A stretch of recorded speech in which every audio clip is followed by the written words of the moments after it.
Hello, Claudia.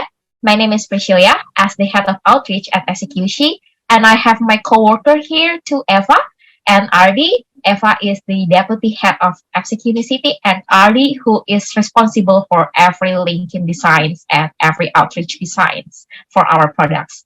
So thank you once again for your availability, attending our interview. It's our honor to discuss with you further about your experience as female leader in Mexico, your amazing achievement as the founder of Imponta Verde and co-founder of 30% Club in Mexico. You also have been long stepping the ladders of female leaderships with your experience as senior executive with more than 20 years of experience at global leading banks such as Citibanamex, Santander, Rabobank, and plus multinational and agribusiness companies, Comex and Ecom Group. So once again, we are very grateful of having you here today. So for the first question, could you please briefly tell us more about yourself? Of course, of course. Thank you very much. And the honor is also mine to help you learn a little bit about myself. And I appreciate this opportunity in sharing this space with all of you. So hello to all of you. My name is Claudia Corona. I am the founder of Impronta Verde, a strategic consulting firm that promotes disruptive solutions to make food production systems more efficiently by reducing waste along the supply chain. As Priscilla has already read, I am a senior executive with over 25 years of experience at global leading banks and multinational agribusiness enterprises. Along my career, I have worked with diverse teams across LATAM, US, and Europe, which has shaped my focus to identifying opportunities under adverse context, and also has made me have the experience to learn new languages. So I speak more or less 6 languages, and I am very fluent in 4 of them. I also have an engineering and corporate finance acumen combined with an MBA from UT Austin, Texas, and EGADE Business School in Mexico. I am involved in different associations to develop multicultural, creative, and high-performance teams. As a strong supporter of talent, I have co-founded, together with MasterCard, the Mexican chapter of the 30% Club here in Mexico, which is a global campaign based in the UK that promotes diversity and women participation from the C-suite up to the boards to generate the change.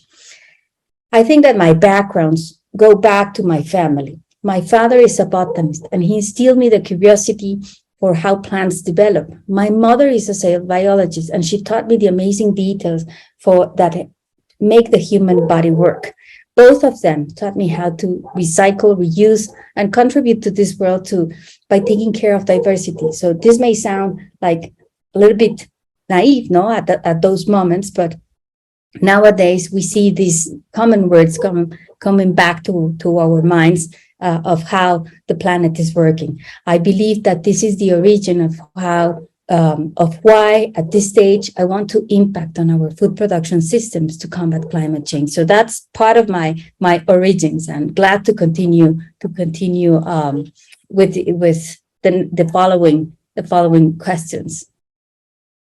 Thank you very much. So you have a very interesting background, and I do believe that there are multiple of your personal stories, personal values that you have, which make you become one of the amazing female leaders in Mexico as well.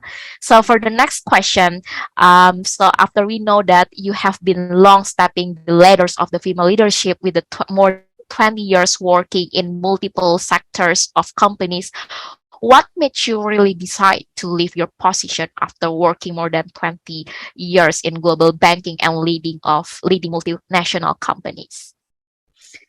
Well, first of all, I wanted to start a new venture, where I could accelerate actions to reduce damage. We have seen that there are a lot of corporates that doesn't walk the talk as they would like to, and that's because that in large corporations, actions take a lot of time. So I wanted to accelerate that and reduce the damage, for example, in our soils and in our food production system. I saw this as a huge opportunity in starting the firm where I could connect, impact, and collaborate with diverse actors of the system into building up the blocks for improving efficiency and thus reduce the greenhouse gas emissions. I think that the lessons learned across my career, together with a professional network, encouraged me to do continue this journey. So now I have seen that I could never have done what I've achieved as of today if I had not had the freedom to access top limit minds. So I think that I took the leap to establish my own firm to make this progress. It also has provided me with access to diverse forum from outside my niche of comfort. So I challenge myself to become a more diverse leader by helping others as an advisor, a mentor, or even an independent board member. So in essence, I think that I wanted to be free and to accelerate changes at my own pace. That's very wonderful story. I see that you want to work and you want to do the positive impacts for the whole society, not only for yourself. So that's very inspiring. So you have a lot of experience in various sectors such as agro industry, consumer packaged goods, CPG, food and beverages, hospitality, construction, and etc. So how would you push yourself to learn every time you jump into a new sector? I can say that it all it always zooms into attitude and willingness to learn and to listen.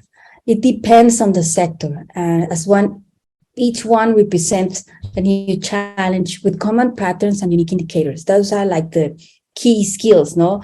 But I always like to challenge myself. So I like to have a wide view and understand the sector from 10,000 miles away, no, to see how companies develop under different scenarios.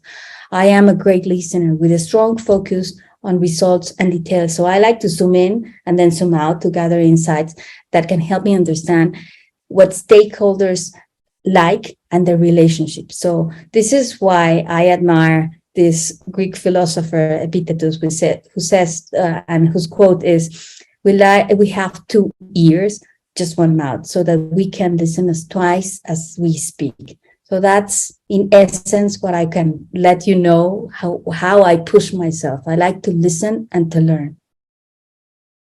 That's awesome. Thank you very much for sharing this to us. So, seeing that you have worked with many industry, there must be ups and downs, especially with your role as a women leader. So, could you share with us some stories about your ups and downs? I think it resumes different scenarios. I remember the time that during the subprime crisis, no, this is back in the 2008 or 9, we had to restructure a syndicated loan with one of the largest F&A companies. And my eldest kid was still a baby. So there was no Zoom, no WhatsApp, no internet, no video conference calls at the time. So this implied working long hours with more than 80 international banks to enable this company surpass the crisis. To add up, no, there was the influenza pandemic that had burst in Mexico, and I had to work from home. There were no schools, so we were not able to go to the office. So this implied that I had to work with my little baby here at home, and this added additional challenge to the situation, no, because we were not used to have these long conference calls or these meetings without being in person. So I remember that during this long conference call, I had to vote for a specific clause. And my little kid opened the microphone where I had to answer, no, and he shouted a big no. So you may imagine how it sounded in a space where most of my colleagues were male, and this was very formal. So at first I was quite embarrassed giving the abrupt answer, no? And after explaining the situation to the rest of the bankers, they understood. Later, there was a long silence, but later on they began asking for the baby banker, no? So he earned these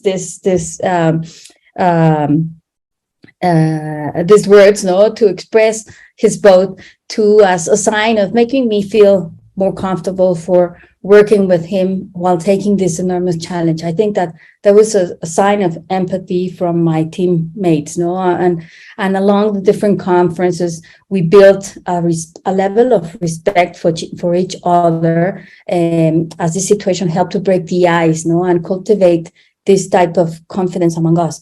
So in essence, what I can say is that there are ups and downs along these scenarios which we have always faced as being mothers or as being a woman, no, in a scenario where you're the only one that has to vote or to express its own feelings. And given the scenario that I expressed, I think that earning the respect from your colleagues is, I think, a must, or one of the most essential parts of building trust with your team workers. No, so that's something that has, I don't know, helped me to surpass many challenges as I have passed through different stages across my career. That's wonderful. And yeah, I remember also one of the inspirational quotes that care is the currency with greater value than cash to many days, where every board director, senior leaders must show real care for the stakeholders, which really in align with your stories, where your coworkers can finally understand your double role as mothers and also working at the companies. Okay. So our next question is related to Impronta Verde.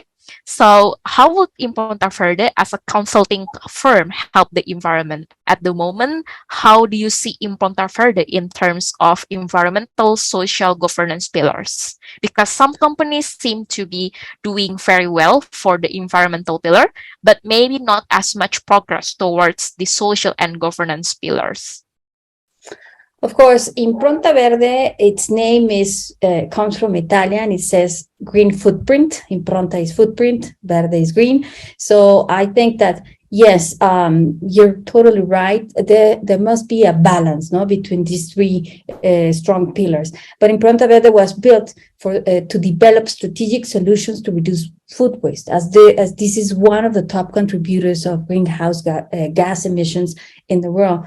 Thus, by decreasing it, I not only help them to make a food production system, but the food system interrelates with several systems and that's the beauty of it, because you're not only attacking the environment, you're also interconnecting persons and companies. So by contributing to making this food production more efficient, you can combat climate change, which in essence is this is the essence of the consultant firm. I connect diverse entrepreneurs with investors to activate their solutions. So I collaborate into providing a strong platform to excel. So that's where I see that I bring out the solutions to investors who may not have had the chance to see these solutions unless the entrepreneurs had the connection. So this is part of where I see that we are building a collaborative community. Across the years, I have learned that the consequences of our solutions can help restore the means of living. So indirectly, what I see is that we have created this virtuous cycle where we regenerate systems. So we're not only attacking environment, we're also viewing or translating our solutions into a social impact. And we also need to communicate this so that we can help understand at different levels how to make it sustainable to accelerate the pace. In terms of governance, we have a huge responsibility for making our decision process transparent, to instill trust and establish an accountability system to be held responsible of our actions. And we're still working on it, no? And as indicators that show this, but I can tell that we're still in a working process, but we're on the right direction. That's awesome. Thank you very much. So, still related to the previous questions, regarding the social pillars in Impronta Verde, how do you incorporate diversity and inclusion into your company? Well, I have set high standards for myself as well as for the teams that I work with. I like to work with diverse minds because those are the sources of different solutions. I love to enjoy working with youngsters who are tech savvy and teach me how to update my skills, as well as with seasoned executives, which continue showing me important lessons about building high performance team, about improving myself and my traits. No, having this global network has helped me understand diverse origins, has widened my expectations, has made me more tolerant, and has taught me how to has taught me empathetic lessons for understanding other points of view, to negotiate, to seek creative solutions. So I see that as an essence, no, of how to incorporate diversity, as well as with I have seen amazing lessons with people who have not had the privilege to study or to work. So and showing them how they can add value with their skills is a very rewarding activity that I can show, and that I'm very proud of living with it. Thank you. So yeah, I will hand it over now to Eva to continue asking you more questions. Hi, Claudia. So first of all, we want to congratulate you for being part of the 30% Club. Can you share with us what are you doing there, and what is the 30% Club doing in Latin America? Yes, well, the 30% Club, as I mentioned, is a global campaign, which is based in the UK. But we saw a need here in Mexico that we needed to accelerate the change by committing the main CEOs and chairs of the top leading companies. And my role there has been to co-found with MasterCard this essential campaign. And it helps to bring diversity at the very top of the companies. Why? Because we're not just another women association. We're combining different persons and top male executives that can walk the talk with us. So what we do is that we enroll these high caliber executives to help them become advocates of these changes, because we need more men talking about women in the workplace and how they can motivate more women to continue challenging themselves, exposing themselves to different environments which can help them improve their personal traits, their personal knowledge, as well as understand different scenarios and promote also their own solutions. So this is one of the top goals that we have in the 30% Club. The 30% Club motto is growth through diversity. So in essence, what we're saying is that we want to promote talent across different slates. So our first target was to establish a milestone. So by 2025, we would like to have in the top listed companies at least 15% of women at boards.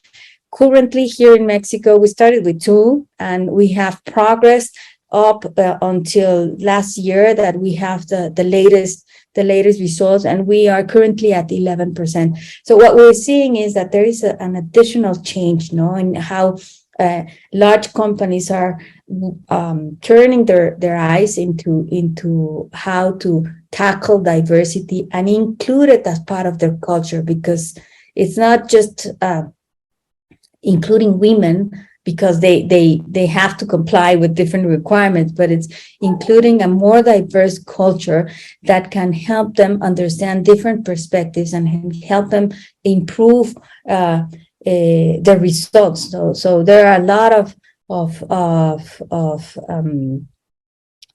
cases, business cases that show how companies can improve their ROI.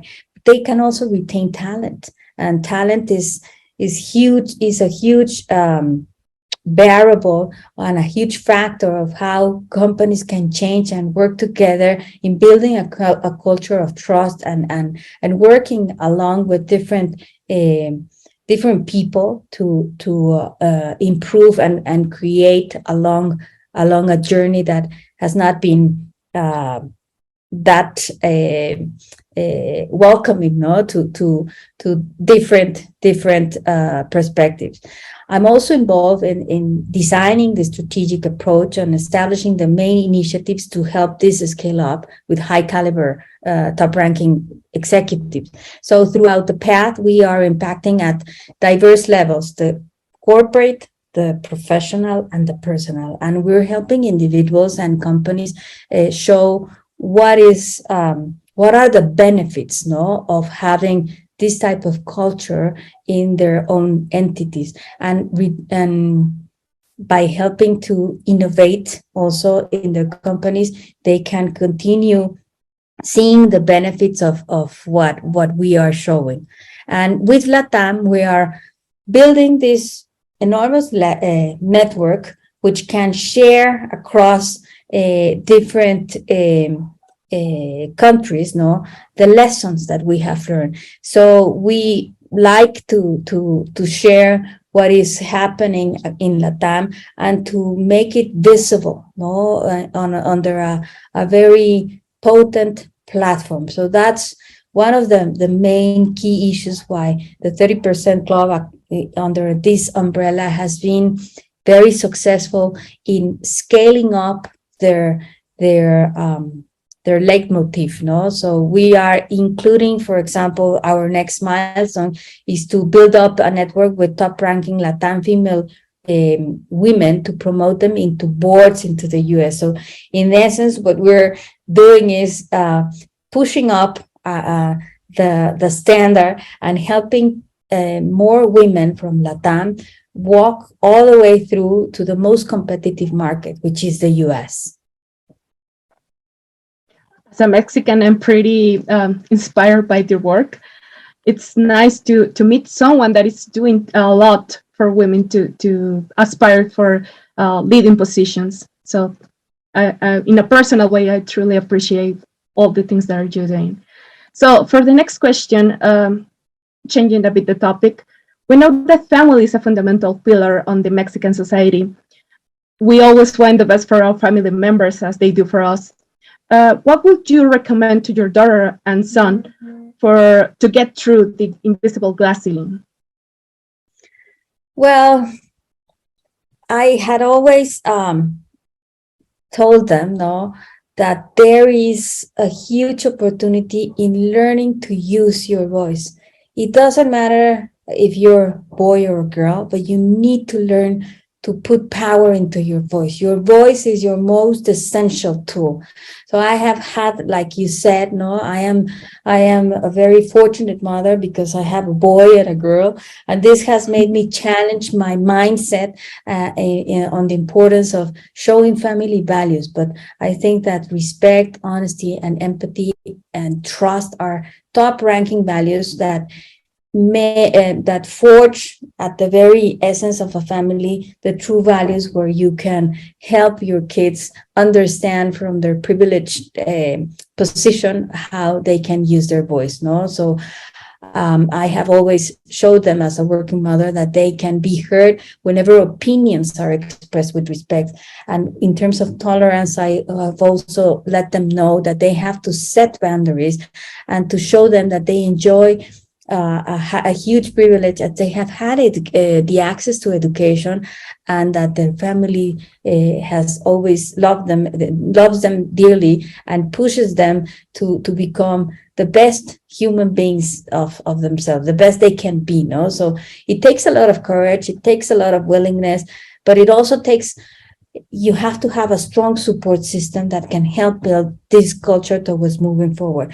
In essence, it starts up at home, no? When you are educating human beings that are going to work, and without having their essentials, values, very, very,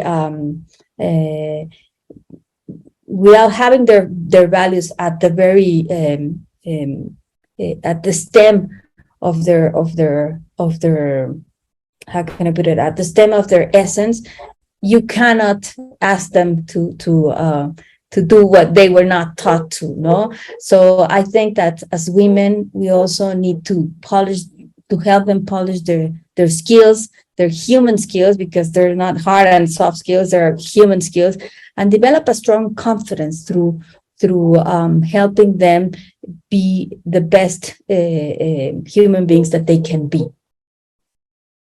They are truly lucky to have you as a mother and count with your support.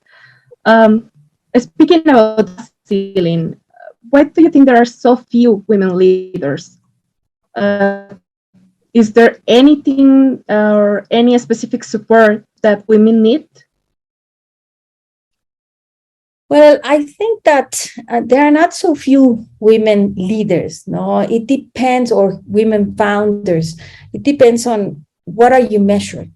No, because I always see a mother as a women leader. No, because they take care of their own families. They teach. They care. They bring out children and they educate them. So I think that it depends on which type of economy you're measuring, no? Because in Latam, most of the economy is informal, and there are enormous examples of women working and taking care of their families. Most of their husbands are working in the US, so they are left alone. So I see there as potential leaders, no? But if you are measuring the formal economy, I think that there are internal and external biases in geography, in ethnicity, in access to education. So yes, I can say, or I admit, no, that women need an additional support, because we were not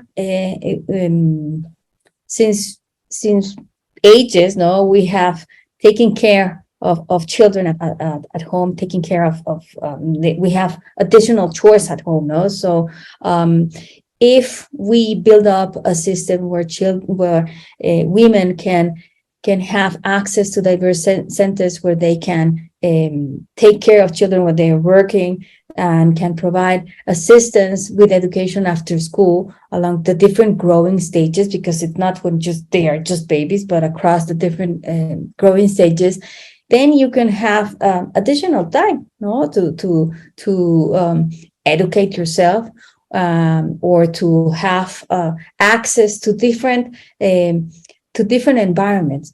For the single and young ones, there also needs to be a strong professional network, because women lack of the abilities, no, to perform this professional network, because it was not so freely or so easily for us to connect with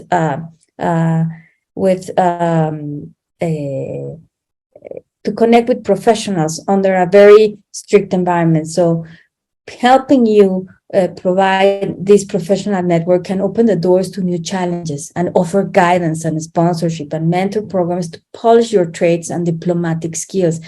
But because we have seen that women have fought so tough to reach to the level that they have reached, but in essence there seems to be like this type of women who are emulating men. So we need to focus on how to polish that femininity that can help us thrive as women, not as women trying to emulate men. So that's where the specific support system would help a lot, if there were more women helping women, or more men sponsoring women in opening the doors and showing where they can add value at the tables of negotiation.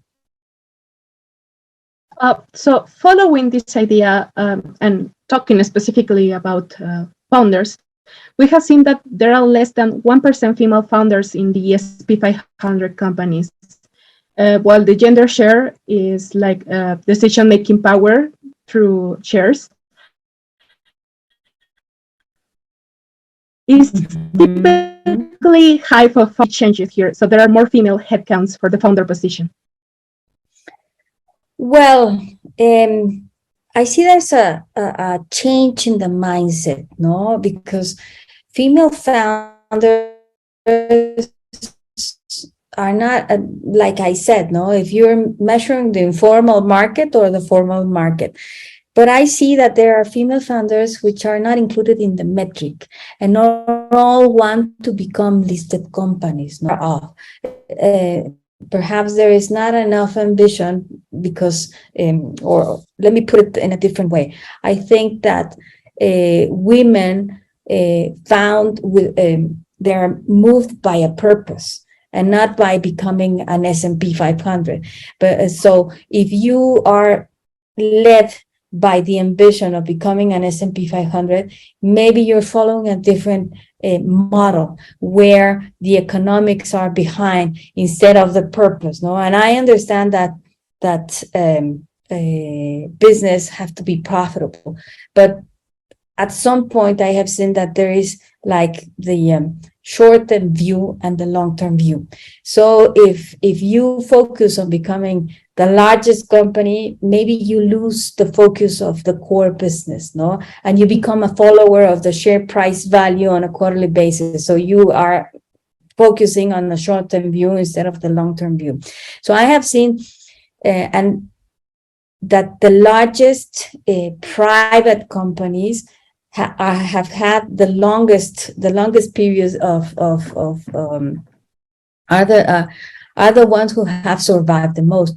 And this is because they have not focused on becoming listed, but on becoming private. And to be very, very thoughtful, no, those largest commodity companies in the world that are private are the ones that generate 3/4 of the GDP. So I challenge that female founders want to be listed. Perhaps that's not the type of metric that we should be looking for. No, and I understand that those are the companies that can have the infrastructure to measure. But I think that the focus on the conversation should be on the impact that the companies generate. And we're seeing it right now, no? Maybe too late, no? But in essence, what I see is that companies and even the largest asset managers like BlackRock is saying, well, I would like to invest in companies that are not destroying our planet, because in essence, if you're listed or not, you're still going to have the same problems without combating climate change, no? So I think that my message here is to focus much more on the impact that you generate to the environment without, as we have seen, that this focusing on high yields has not been the answer to our existing problems. So I think that we need to collaborate more and focus not much more on how female headcounts, but how we all work together in finding solutions that can help us build the legacy for the next generations. Yeah, actually, as you say, there are a lot of metrics. So we want to ask you, how do you measure power? I know that you give us a little bit of information already, but for example, in ExecuShe's, we're taking into consideration the gender share, where we compare the decision-making power within female and male executives by the amount of share value they have. But for you, what are the best KPIs? Well, in terms of power, like I said, no, I think that power is measured by the impact and not by the amount of shares that you have. But talking about companies that have a formal or an institutional governance, in essence, decision-making powers depends on the rules for boards to take a decision, no? On the decision-making process. So the number and type of shares provide influence to take a decision, veto power. And the level of complexity of the decision-making process depends on the industry, whether it's regulated or non-regulated. There's no one size fits all. So type of company that you're talking about. So in my opinion, they should be linked to the level of impact on the ecosystem on a big table, no, to evaluate the position that they are making to improve value. So it should be scaled from outside and inside, an impact on environment, to the level of innovation, to retention. Those are like the key main indicators that can help you grasp the idea of how powerful a company can be. And we have seen different examples across different companies like Patagonia, where people lead by example, no, and I'm sorry, where the leader leads by example. You're seeing the impact in how they use the textiles, no, and they are congruent with their mission. So I think those are powerful mission-driven companies, which are also profitable. Oh, but in essence, I think those are like the main big KPIs that I would suggest looking at. No, instead of saying just focusing on the level of shares that you have. No, I think those are the main driven indicators that can help you understand on a huge, complex environment how to measure companies, or how to see that companies are going to survive. So it's not only focusing economical terms, sorry, but also focusing how are they accountable in sustainability terms, right? Right.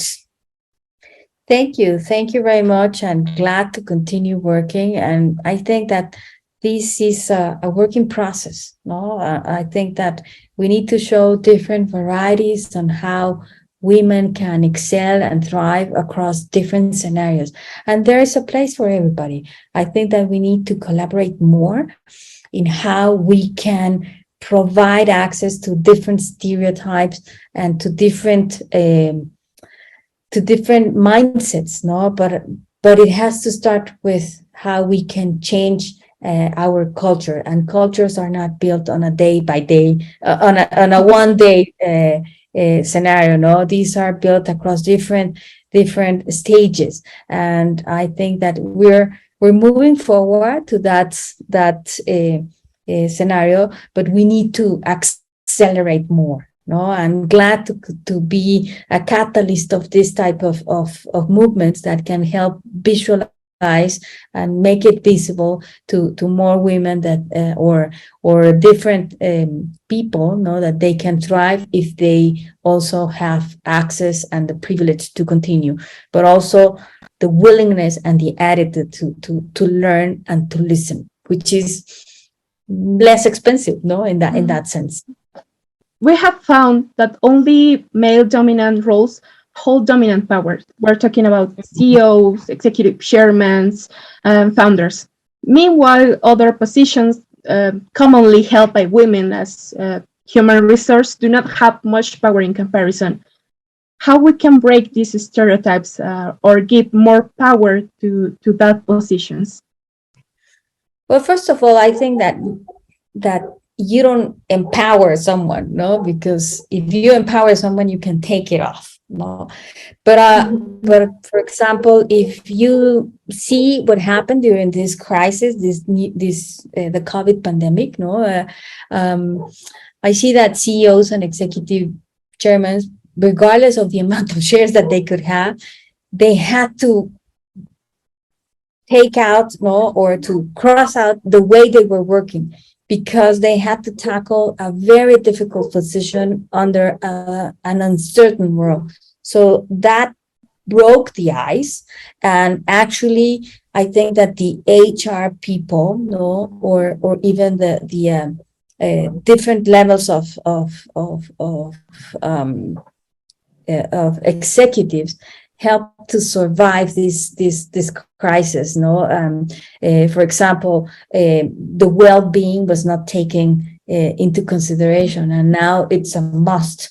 It has become an important factor to commit employees and to retain them. So actually, I think that power is shifting away, no, from the value of the amount of shares or the role that you have. Actually, I see, and this is something that I recently learned, no, instead of a chief executive officer, is a chief energy officer, because they have to tackle and involve in an emotional way into at managing the level of energy that each teammate has.